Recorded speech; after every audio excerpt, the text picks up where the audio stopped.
सरकारले सुकुम्बासी व्यवस्थापन र अतिक्रमित क्षेत्र खुल्ला गर्ने काम सुरु गरेको छ। शनिबार बागमती नदी किनारा अन्तर्गत थापाथलीमा रहेको सुकुम्बासी बस्तीमा स्काभेटरले संरचना हटाउने काम सुरु गर्यो।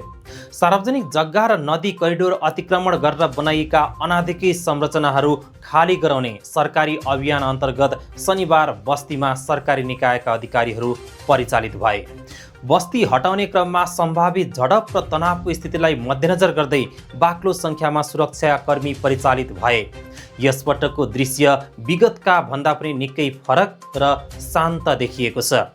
बस्तीमा पुगेका नेपाल प्रहरी र नगर प्रहरीका जवानले सुकुम्बासीहरूका सामानहरू आफै बोकेर सुरक्षित स्थानमा सार्न मद्दत गरिरहेको दृश्य देखिन्थ्यो। विगतमा यसै क्षेत्रमा डोजर चलाउन खोज्दा स्थानीय र सुरक्षाकर्मीबीच ढुङ्गा मुढा हानाहान र झडप समेत भएका थिए।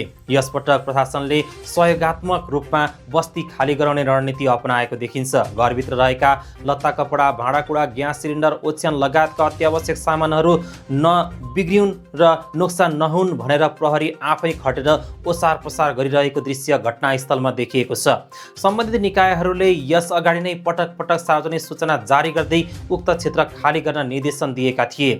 नदी करिडोर निर्माण र बागमती सभ्यता संरक्षणको दीर्घकालीन योजना अनुसार उक्त क्षेत्रमा संरचना भत्काउन लागि सरकारले बताउँदै आएको छ। सरकारले स्थानान्तरण गरिने सुकुम्बासीहरूलाई उपत्यकाका 5 स्थानमा अस्थायी रूपमा राख्ने तयारी गरेको छ। सरकारले थापाथली गौरी गाउँ र मनोहरा क्षेत्रका सुकुम्बासी क्षेत्र खाली गरिरहेको छ। शनिबार र आइतबार ती क्षेत्रबाट स्थानान्तरण गरेका सुकुम्बासीहरूलाई नागार्जुनको 42 वटा आवास युनिटमा राखिने बताइएको छ।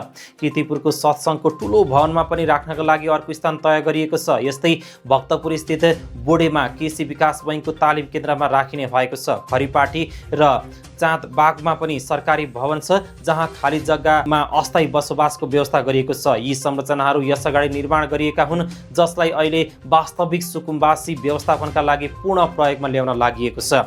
राजधानीका नदी किनारका बहुमूल्य सरकारी सार्वजनिक सम्पत्ति जग्गा वर्षौंदेखि कब्जा गरेर बसेका अनाधिकृत नागरिक र बस्तीलाई हटाउन सरकारले तीव्रता दिएको छ।